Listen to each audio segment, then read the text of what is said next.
السلام علیکم ورحمۃ اللہ وبرکاتہ۔ رب اشرح لی صدری ویسر لی امری واحلل عقدۃ من لسانی یفقہوا قولی ربنا زدنا علما اللہم فقہنا فی الدین اللہم ارنا الحق حقا وارزقنا اتباعہ وارنا الباطل باطلا وارزقنا اجتنابہ آمین۔ سورہ البقرہ آیت نمبر 182 تک ہم پڑھ چکے ہیں۔ ہم نے آخری آیات میں پڑھا تھا کہ اگر مسلمانوں میں سے کسی کو موت آ رہی ہو تو اس کو چاہیے کہ وہ اگر کوئی مال چھوڑ کے جا رہا ہے تو اس مال کے بارے میں وصیت کر کے جائے، اور یہ متقی لوگوں پر فرض ہے، حق ہے۔ پھر فرمایا جو کوئی وصیت سننے کے بعد اسے بدلے گا تو بدلنے والوں پر اس کا گناہ ہوگا، بلا شبہ اللہ بہت ہی سننے والا اور جاننے والا ہے۔ اگلی آیت میں فرمایا جو کوئی وصیت کرنے والے کی طرفداری یا گناہ سے ڈرے، یعنی اسے یہ محسوس ہو جائے کسی کو کہ مرنے والا غلط وصیت کر کے گیا ہے، تو اسے چاہیے، یعنی جن لوگوں کو جو وہاں پر اصلاح کر سکتے ہیں ان کو چاہیے کہ وہ اس کے یعنی جو پیچھے رہ جانے والے لوگ ہیں جن کے حق میں وصیت کی گئی ہے ان کے درمیان صلح کرائے، اور اس پر کوئی گناہ نہیں ہے اگر وہ اس وصیت کو ٹھیک کروا دے، کیونکہ اللہ تعالیٰ مغفرت فرمانے والا مہربان ہے۔ آج کی آیت 183۔ اعوذ باللہ من الشیطان الرجیم، بسم اللہ الرحمن الرحیم۔ یا ایہا الذین آمنو، اے لوگو جو ایمان لائے ہو، کتب علیکم الصیام، لکھ دیے گئے، فرض کر دیے گئے تم پر روزے، کما جیسے کہ کتب علی الذین من قبلکم، فرض کیے گئے تھے تم سے پہلے لوگوں پر، لعلکم تتقون، تاکہ تم پرہیزگار بن جاؤ۔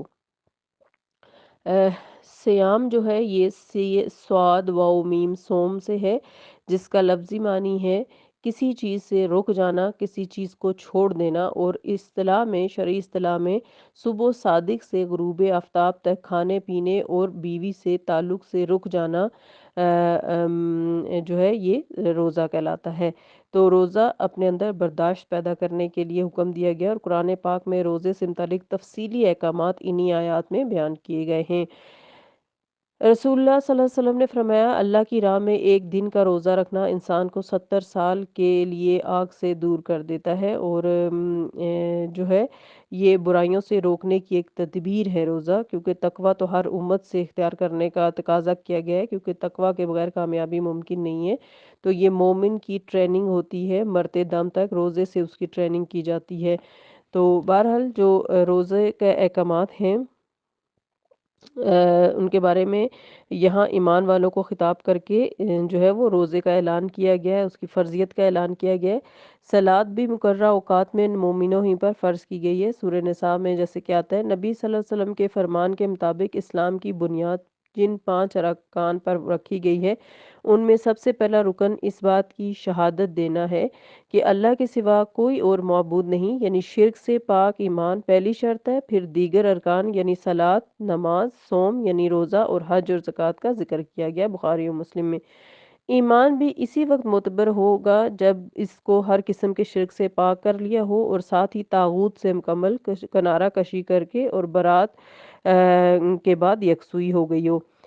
صلاۃ خمسہ یعنی ان 5 نمازوں کی فرضیت معراج کے موقع پر یعنی ہجرت سے کچھ عرصہ پہلے ہوئی، اور صوم یعنی روزہ ہجرت کے تقریباً پونے 2 سال بعد غزوہ بدر کے موقع پر فرض ہوئے۔ اس طرح شدید آزمائشوں سے گزرنے کے بعد اہل ایمان کو انفرادی اور اجتماعی تربیت کے لیے نظام عبادت بھی عطا کر دیا گیا۔ اس آیت میں 2 باتوں پر زور دیا گیا، ایک تو یہ کہ صوم مومنوں پر فرض کیے گئے ہیں یعنی روزے، اور دوسرے یہ کہ اس کے ذریعے تقوی کے اوصاف کو پروان چڑھانا مقصود ہے۔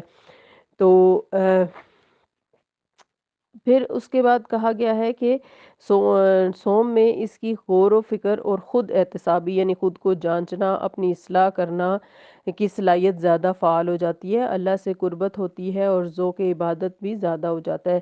ذکر اور اذکار، تلاوت قرآن، صلاۃ میں لطف حاصل ہوتا ہے روزے کی حالت میں۔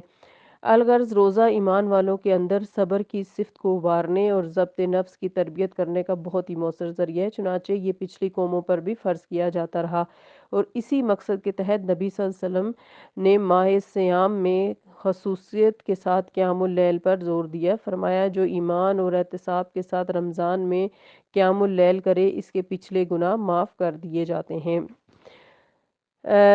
آگے فرمایا گیا ہے کہ ایامن یہ دن ہیں معدودات گنے چنے، یعنی جو 30 روزے ہوتے ہیں اور کبھی 29 ہوتے ہیں۔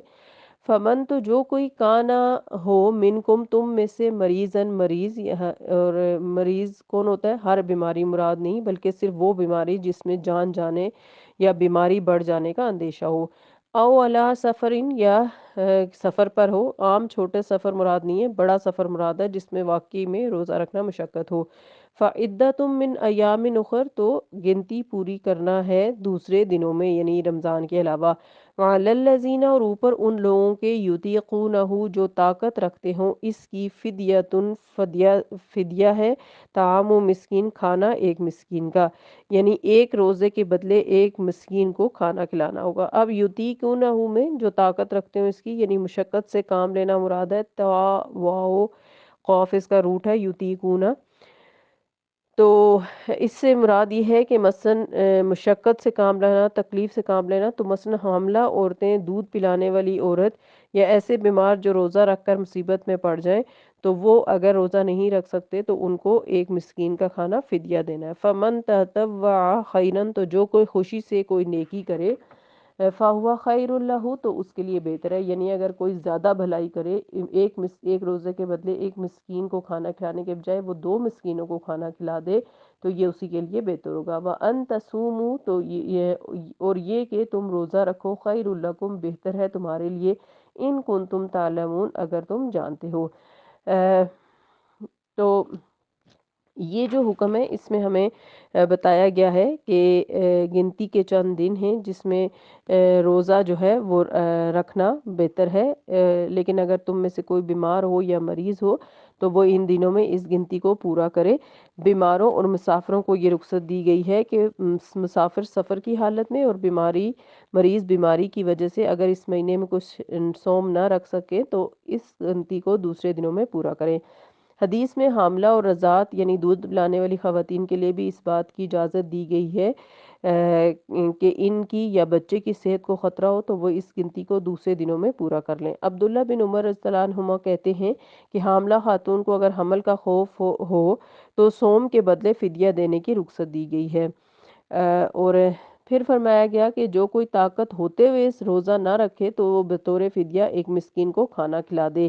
اسلامی احکامات کے نزول میں فطرت انسانی کے پیش نظر تدریج کا خاص خیال رکھا گیا، یعنی سٹیپ بائی سٹیپ اس کو دیا گیا۔ چنانچہ شروع میں اس بات کی رخصت دی گئی کہ طاقت ہونے کے باوجود جو لوگ روزہ نہ رکھنا چاہیں وہ اس کے بدلے فدیہ دے سکتے ہیں، یعنی ایک روزے کے بدلے ایک مسکین کو کھانا کھلا دیں، اور اگر زیادہ مسکین کو کھلائیں گے تو یہ اضافی قبولیت کا باعث ہوگا، یعنی کوئی ایک روزے کے بدلے ایک سے زیادہ مسکین کو کھانا دے۔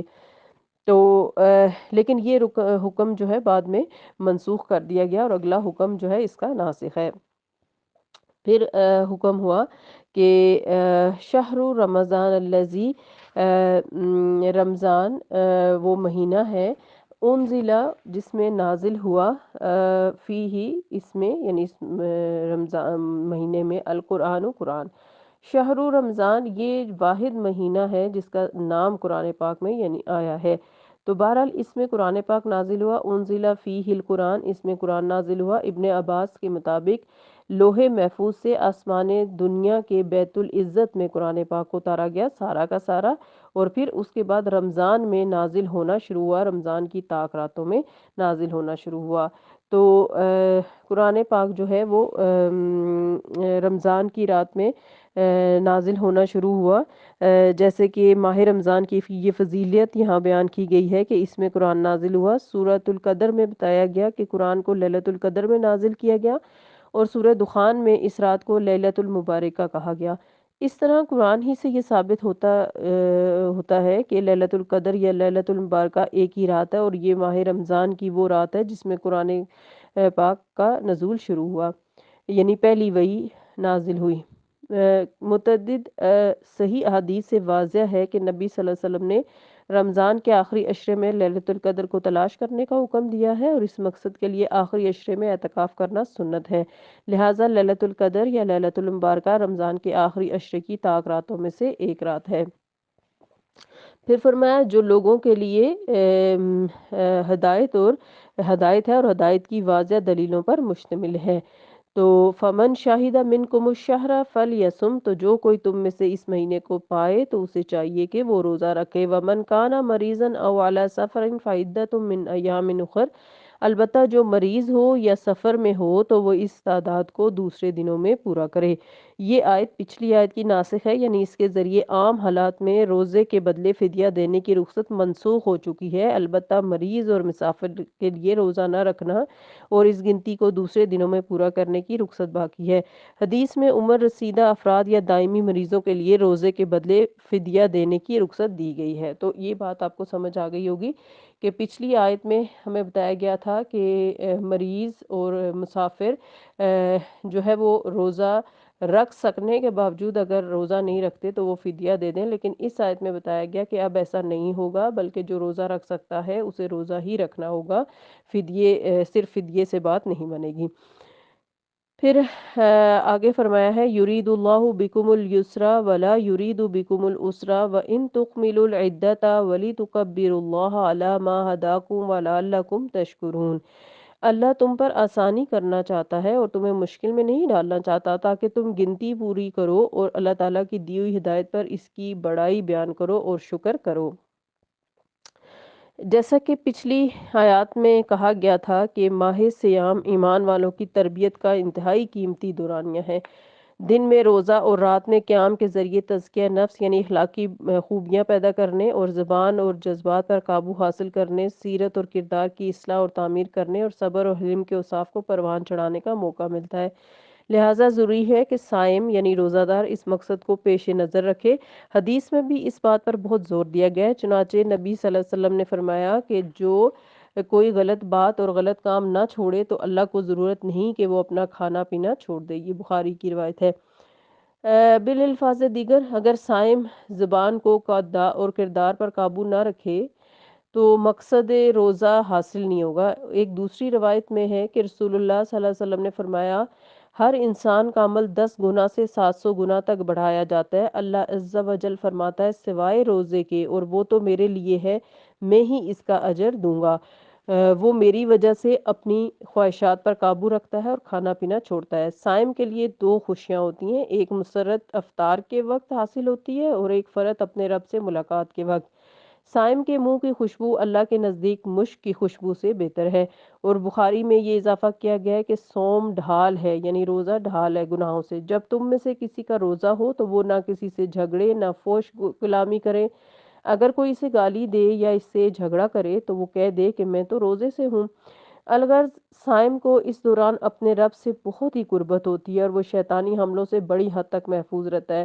نوافل، صدقات اور خیرات کے ذریعے اللہ اور اس کے رسول صلی اللہ علیہ وسلم سے محبت اور ایمان میں پختگی پیدا کرنے کا اس کے پاس بڑا زبردست موقع ہوتا ہے۔ ماہ سیام کا ماحول بھی صائم کے قلب و ذہن پر اثر انداز ہوتا ہے، یعنی آپ دیکھیں کہ عام دنوں میں اس طرح کا اثر نہیں ہوتا جو رمضان کے اندر ہمارے دلوں پر ہوتا ہے اور ہمارے ایمان کی کیفیت ہوتی ہے۔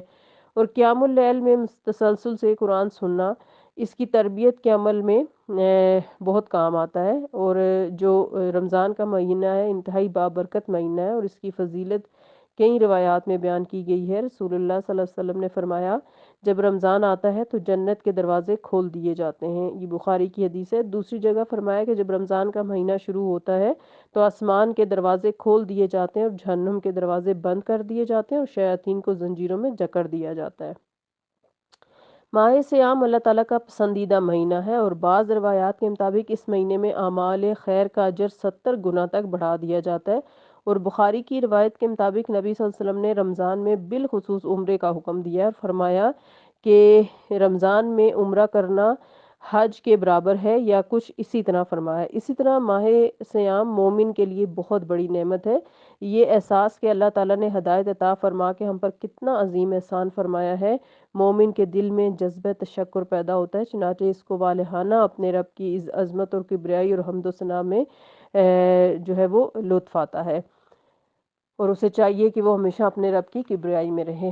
اللہ تعالیٰ ہم سب کو آنے والا رمضان نصیب فرمائے، اور کئی ایسے رمضان نصیب فرمائے جن میں ہم اللہ تعالیٰ سے اپنے گناہوں کو بخشوا سکیں۔ رمضان کا موضوع بھی جاری ہے، انشاءاللہ اگلی آیات میں ہم اس کو جاری رکھیں گے۔ اللہ تعالیٰ ہم سب کو اپنے دین کا بہترین علم عطا فرمائے اور بہترین عمل کی توفیق عطا فرمائے، آمین۔ سبحانک اللہم و بحمدک، نشہد ان لا الہ الا انت، نستغفرک و نتوب الیک۔ السلام علیکم ورحمۃ اللہ وبرکاتہ۔